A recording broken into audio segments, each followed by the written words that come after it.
ner mala kenyam kanasin content barash bajaling ka Nuer online TV channel kajan guasme mi jirama jedit kajan channel me de jogon wojin ku subscribe ki nywaka kanasin ko ken ko bi alertin konelat korodian kajan guasme biakling agwa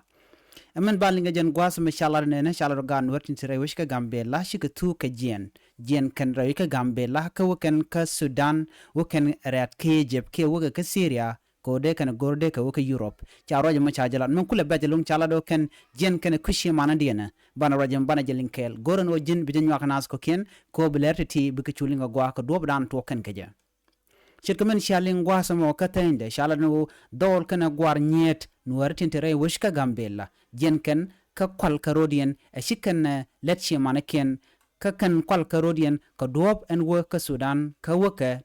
wakan kejib ke gorkan ode kan waka Syria ko de kan shuwe ratpin wodian ka Europe charo ma chajala do tege ne ngwan jende la bangan dul gorken pin doctor anaka university ke chiranje chuba class waro an gwasam be jien ba wularo goro ba warar ke ba wojdo dien banyaman kan gwan pin neitin kon la dieske tin kon kula dier ke tegda shango jo kan o jana bran berodo kwal karwada be jien bawe chalalo neme chukuru to lon ka dol tin kwini kan lon ki tin tani kin nasan kon langwane tin kon tin ngot tega pin gwanaken kan manaken wa kan nasan kon tin jien tin banke gambella pin ka kan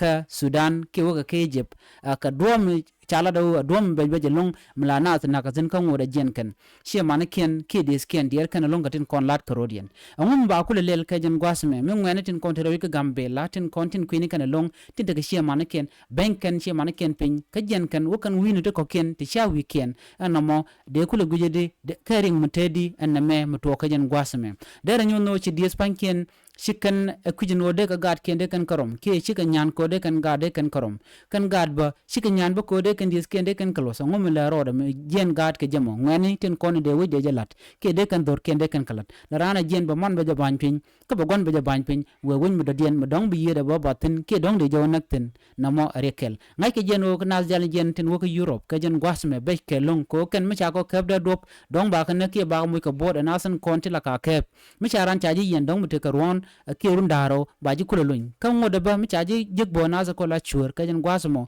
ba gorojin baji te ke yo ka jen dong tel je yo dong baji nak teti keritin content la na ju je gwasmi jen me die sentama kan